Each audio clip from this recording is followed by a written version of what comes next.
Hello everyone, welcome to my YouTube channel. आप सभी का स्वागत है हमारे आज की इस वीडियो में। और फ्रेंड्स, यहाँ पर रेलवे की तरफ से 3 ऑफिशियल अपडेट आए हैं। एक अपडेट एएलपी, दूसरा आरपीएफ एसआई और तीसरा ग्रुप डी के एग्ज़ाम के रिलेटेड है। और एएलपी और आरपीएफ के लिए लिंक एक्टिव हो चुका है। तो चलिए इस वीडियो में देखते हैं कि क्या कुछ अपडेट रेलवे ने दिया है और ये जो फ़ी रिफ़ंड के रिगार्डिंग रेलवे का नोटिस है इसमें क्या कुछ बताया गया है। तो वीडियो छोटा सा रहेगा, अंत तक जरूर देखें और चैनल पर नए हो तो चैनल को सब्सक्राइब करना ना भूलें। देखिए, जैसा कि आप सभी लोग जानते हैं, एएलपी टेक्नीशियन की एग्जैक्ट एग्जाम डेट्स आ चुकी हैं। तो लास्ट टाइम में आपको सिर्फ प्रैक्टिस करनी होती है। उसके लिए किरण पब्लिकेशन की आप इस वाली बुक का यूज़ कर सकते हैं, जिसमें आपको RRB ALP first and second stage CBT के लिए सॉल्व पेपर मिलते हैं। 56 सेट आपको यहाँ पर मिलेंगे। साथ ही 25 सेट की प्रैक्टिस वर्कबुक भी आप लोग साथ में ले सकते हैं और एएलपी की तैयारी बहुत बेहतर यहाँ से कर सकते हैं। के अलावा टेक्नीशियन ग्रेड 1 और ग्रेड 3 के लिए भी किरण पब्लिकेशन की प्रैक्टिस वर्कबुक आती है, जिसका यूज़ आप लोग टेक्नीशियन ग्रेड 1 और ग्रेड 3 की तैयारी के लिए कर सकते हैं।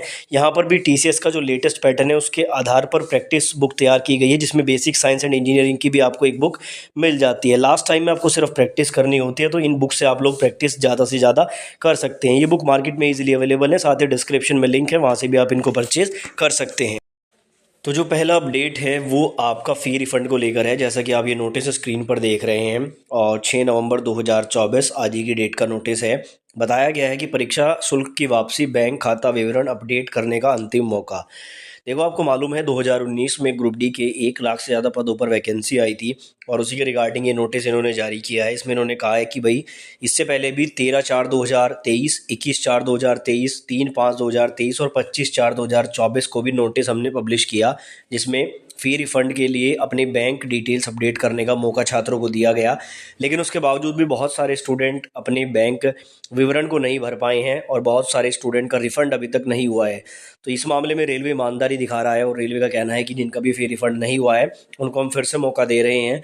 और 11 नवंबर से लेकर 20 नवंबर तक एक लिंक एक्टिव किया जाएगा और जो भी 2019 ग्रुप डी वाले एस्पायरेंट हैं जिनका फ़ी रिफ़ंड अभी तक नहीं आया है, वो अपने बैंक डिटेल्स को इस दौरान अपडेट कर पाएंगे। अगर आपका बैंक डिटेल गलत है तो सही डालकर आप अपना फ़ी रिफ़ंड यहाँ पर ले सकते हैं। तो ये बहुत बड़ा अपडेट है। काफ़ी सारे स्टूडेंट की शिकायत थी कि सर ग्रुप डी का रिफ़ंड अभी तक नहीं मिला, तो रिफ़ंड का अंतिम मौका आपको दिया जा रहा है, इसके बाद कोई चांस नहीं मिलेगा। तो अपनी बैंक डिटेल करेक्ट करके आप लोग इसमें भर दीजिए और आपका रिफ़ंड यहाँ पर वापस आ जाएगा। उसके बाद जो अगला अपडेट है वो एएलपी और आरपीएफ एसआई वाले स्टूडेंट के लिए है। ऑफिशियल वेबसाइट पर जो है यहाँ पर आप देख सकते हैं, दो नोटिस आपको देखने को मिलेंगे। 5/11/2024 के ही हैं दोनों नोटिस और लिखा गया है click here link for mock test for CBT under CN RPF 1/2024 SI and 1/2024 ALP. तो जैसा कि आपको पता है कि 25 नवंबर से एएलपी का एग्ज़ाम होना है और 2 दिसंबर से आरपीएफ एसआई का एग्ज़ाम होना है। तो उसी के रिगार्डिंग आपका मॉक लिंक एक्टिव कर दिया गया है। जैसे ही आप इस लिंक पे क्लिक करेंगे तो यहाँ पर जैसे एग्ज़ाम का इंटरफेस खुल के आता है, बिल्कुल वही इंटरफेस खुल के आएगा। जब आप एग्ज़ाम में बैठोगे, जो पहले एग्ज़ाम दे चुके हैं उनको मालूम होगा, लेकिन जो पहली बार एग्ज़ाम दे रहा है उसके लिए चीज़ें नहीं है। तो बिल्कुल यही इंटरफेस खुल के आता है। इधर कॉर्नर में राइट साइड में आपका फ़ोटो लगा हुआ होगा, नाम लिखा हुआ होगा और सबसे पहले अपनी चेयर पर बैठ के अपने सिस्टम में आपको यही चेक करना है कि जिस सिस्टम पर आपको बैठाया गया है वहाँ पर आपका फ़ोटो और नाम करेक्ट होना चाहिए। कभी कभी ऐसा हो जाता है कि अगर फ़ोटो किसी और का दिखाई दे रहा है तो तुरंत आपको उस रूम में जो भी इन्विजिलेटर होगा उसको बताना है कि मेरा फ़ोटो नहीं है, फिर वो उसको करेक्ट करेगा। तो ये इन्होंने बेसिकली प्रैक्टिस के लिए जारी किया है। इसमें आप अपने यहाँ पर डिटेल्स भर के और उसको जब साइन इन करेंगे तो आपका एक मॉक टेस्ट भी खुलेगा। जैसे 75 नंबर का आपका क्वेश्चन पेपर आएगा एलपी सीबीटी 1 का, तो वो पूरा एज इट इज़ खुलेगा। वो क्वेश्चन एक्चुअल नहीं होते हैं, मतलब वो एग्जाम में क्वेश्चन नहीं आते हैं।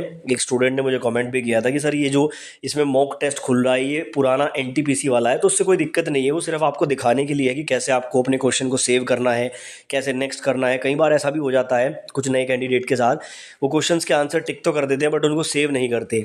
और मुझे ध्यान है लास्ट टाइम एनटीपीसी एग्ज़ाम में एक स्टूडेंट के साथ ऐसा ही हुआ था कि उसने सारे क्वेश्चन जो टिक तो किए थे बट सेव नहीं किए। तो जब बाद में उसका पेपर सबमिट हुआ तो 0 क्वेश्चंस उसके वहाँ पर सेलेक्ट हो रखे थे। तो ऐसा भी हो जाता है। इसी की प्रैक्टिस के लिए आपको ये मॉक लिंक दिया जाता है, इसमें क्वेश्चंस हैं, वहाँ से आप ये देख सकते हैं कैसे आपको सेव एंड नेक्स्ट करना है और क्लिक करके सेव कैसे करना है, किस क्वेश्चन पर आपको डायरेक्ट जाना है, वो कैसे प्रोसेस है, वो सारा इनसे आपको मालूम चल जाएगा। तो ये जो लिंक है ये एएलपी और आरपीएफ दोनों के लिए इन्होंने जारी कर दिया है। दोनों का जाकर मॉक पर आप लोग एक बार जरूर चेक कर लें कि किस तरह से पेपर आपके सामने खुल कर आएगा। बाकी इससे ज़्यादा कोई रूल नहीं होता है। कुछ इंस्ट्रक्शंस आएंगे खुलने के बाद, वो इंस्ट्रक्शंस आप रीड कर लेना, वो इंस्ट्रक्शन आपको पेपर में भी देखने को मिलेंगे। ठीक है, तो टाइम सेव करने के लिए पहले आप लोग प्रैक्टिस कर सकते हैं। ये कुछ अपडेट थे यहाँ पर, इसके अलावा कोई अपडेट आएगा तो आपको सूचित करूंगा, इसलिए आप चैनल को सब्सक्राइब करना ना भूलें।